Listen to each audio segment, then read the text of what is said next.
गायत्री की शादी को 8 साल हो चुके थे, पर अभी तक उसे माँ बनने का सुख प्राप्त नहीं हुआ था। गायत्री की सास मनोरमा हमेशा इस बात के लिए उसे ताने देती थी। ये लो मनोरमा बहन, मिठाई खाओ, मेरी बहू के पोता हुआ है। बस अभी अभी अस्पताल से ही आ रही हूँ, तो सोचा सभी पड़ोसियों का मुंह मीठा करवा दूं। अच्छा, ये तो बहुत खुशी की बात है। अब तो तुम दादी बन गई। बहू ने आते ही पोते का मुंह दिखा दिया।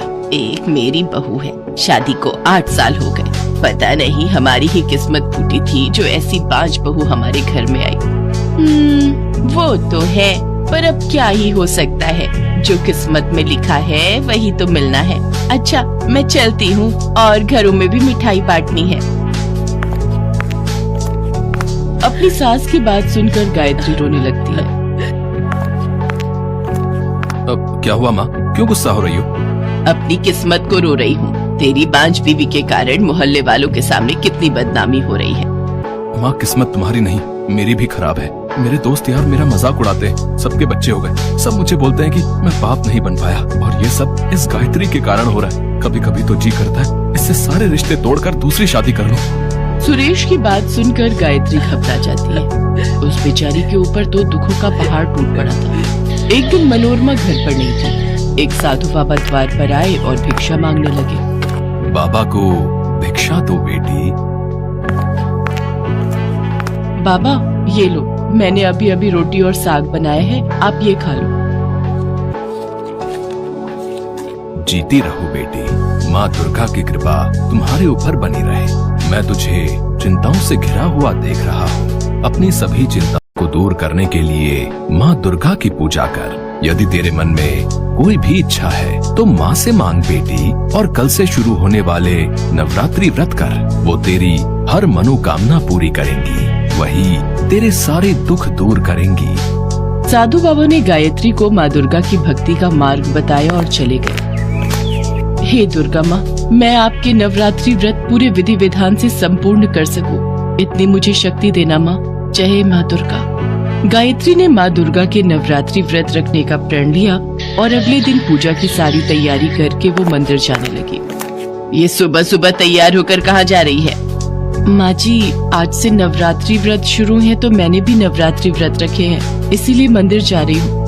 कुछ नहीं होने वाला ये मंदिर में पूजा पाठ करने से और ये व्रत रखने से। इन व्रत और पूजा पाठ से कोई चमत्कार नहीं होते। अगर तू ये सोच रही है कि ये नवरात्रि व्रत रखने से माँ दुर्गा तेरा बांझपन दूर कर देंगी, तो ऐसा कभी नहीं होने वाला। हमने तुझे हर डॉक्टर हकीम को दिखा दिया है, सबने यही बोला है कि तू बांझ ही रहेगी। मनहूस कहेगी। गायत्री की आंखें आंसुओं से भर जाती हैं और वो बिना कुछ कहे चुपचाप माँ दुर्गा के मंदिर में जाती है और पूजा करते करते वो माँ से प्रार्थना करने लगती है। हे शेरों वाली मैया, आप तो सबकी मुरादें पूरी करने वाली हो, मेरी भी मुराद पूरी कर दो माँ, मेरी झोली भर दो माँ। मैं आपके द्वार आई हूँ, मेरी प्रार्थना सुनो माँ। गायत्री माँ दुर्गा की पूजा करके वापस आती है। तभी रास्ते में उसे रोती हुई एक छोटी बच्ची दिखाई देती है। गायत्री उस बच्ची के पास जाती है। क्या हुआ गुड़िया रानी, तुम रो क्यों रही हो? और तुम्हारे माता पिता कहाँ हैं? मेरे माता पिता कहीं खो गए हैं। मैं बिल्कुल अकेली हो गई हूँ।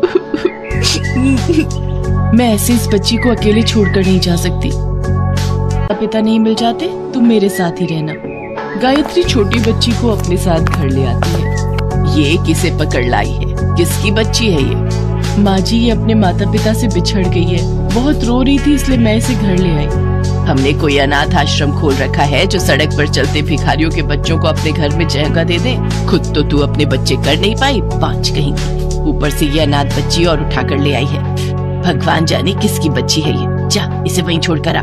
ऐसे किसी की भी बच्ची को घर में थोड़ी रख लेंगे। माँ जी, ये आपको बिल्कुल परेशान नहीं करेगी। जब इसके माता पिता मिल जाएंगे तब ये चली जाएगी। कृपया करके इसे यहाँ रहने दीजिए।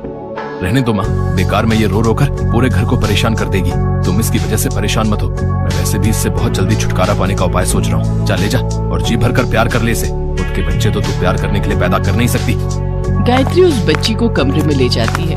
तुम बैठो, मैं तुम्हारे लिए खाने का कुछ लाती हूँ। गायत्री ने अपने लिए जो फलाहार बनाया था वही वो उस बच्ची को खाने के लिए देती है। बच्ची फलाहार खाकर सो जाती है।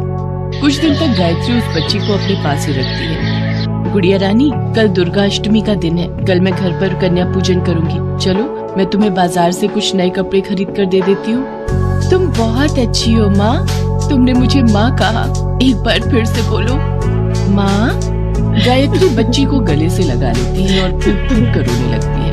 अगले दिन दुर्गा अष्टमी का दिन था। गायत्री बच्ची को बहुत सुंदर तैयार करती है।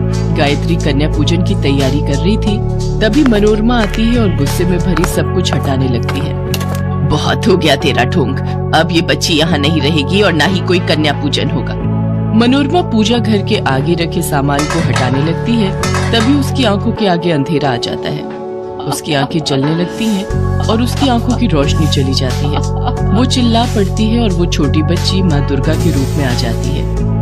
मनोरमा, तुम्हें तुम्हारे पापों की सजा मिली है। तुमने गायत्री पर बहुत जुल्म किए हैं, सिर्फ इसलिए कि वो माँ नहीं बन सकती। पर मेरी पूजा करने वाली सुहागिन स्त्री की गोद कभी खाली नहीं रहती। मैं गायत्री को माँ बनने का वरदान देती हूँ।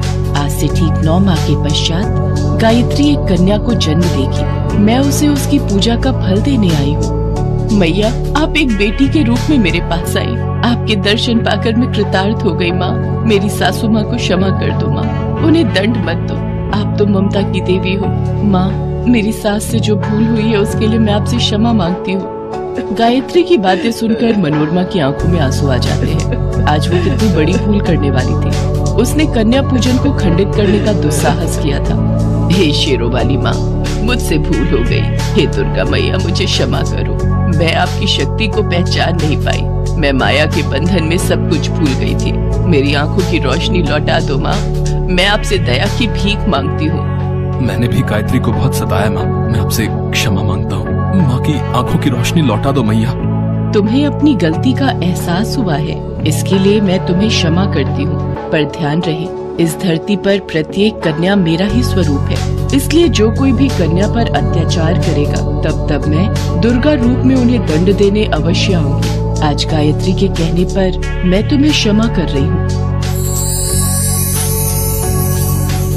गायत्री, तुमने मेरे नवरात्रि व्रत विधि पूर्वक किए हैं, इसलिए अब अपने परिवार के साथ मिलकर कन्या पूजन करो। जिस घर में भी कन्या की पूजा होती है, उन पर मेरी कृपा सदैव बनी रहती है और उस घर में सुखों का वास होता है।